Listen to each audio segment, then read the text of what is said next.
च्या सुरुवातीला महत्वाची मोठी बातमी आपण बघणार आहोत।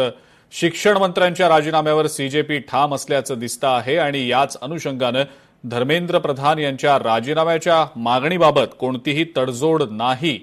सीजेपी शिष्टमंडळ आणि सरकार यांची तब्बल 1 तास चर्चा झालेली आहे। जेपी नड्डा जे आहेत त्यांच्याकडे आम्ही 3 मागण्या मांडलेल्या आहेत असं सौरव दास यांनी सांगितलं असून 2 मागण्यांवर सरकार सकारात्मक असल्याचंही त्यांचं म्हणणं आहे। मागण्यांवर विचार करण्यासाठी उद्या दुपारी 2 पर्यंतची वेळ सरकारनं मागितलेली आहे आणि दुपारी 3:30 वाजता उद्या सरकार चर्चेला बोलावेल असं आशुतोष रांका यांनी म्हटलेलं आहे। 20 जुलैपेक्षा जास्त मोठा मोर्चा काढू असा सरकारला आम्ही इशारा दिल्याचं सुद्धा आशुतोष रांकांनी म्हटलंय। कि जो हमारे दूसरे और तीसरे डिमांड्स है, कॉम्पेंसेशन एंड एफआईआर का विड्रॉल और सॉवरेन गारंटी की ऐसा फ्यूचर में भी एफआईआर फाइल ना हो, उस पे सरकार ने पॉजिटिव साइन दिखाया। सरकार ने बोला कि इन प्रिंसिपल हम लोग मान रहे हैं आपकी ये 2 डिमांड्स।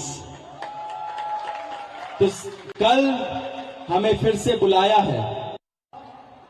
उन्होंने हमें कल फिर से 3:30 बजे इस मुद्दे पर बात करने के लिए बुलाया है।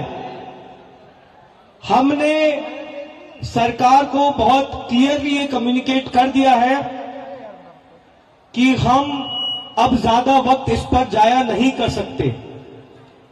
अगर जल्दी धर्मेंद्र प्रधान का इस्तीफा नहीं होता है, अगर अगले 1 दिन में 2 दिन में धर्मेंद्र प्रधान को बर्खास्त नहीं किया जाता है, तो फिर कॉकरोच जनता पार्टी की तरफ से एक और कॉल दिया जाएगा, नेशनल कॉल दिया जाएगा 20 जुलाई की तरह।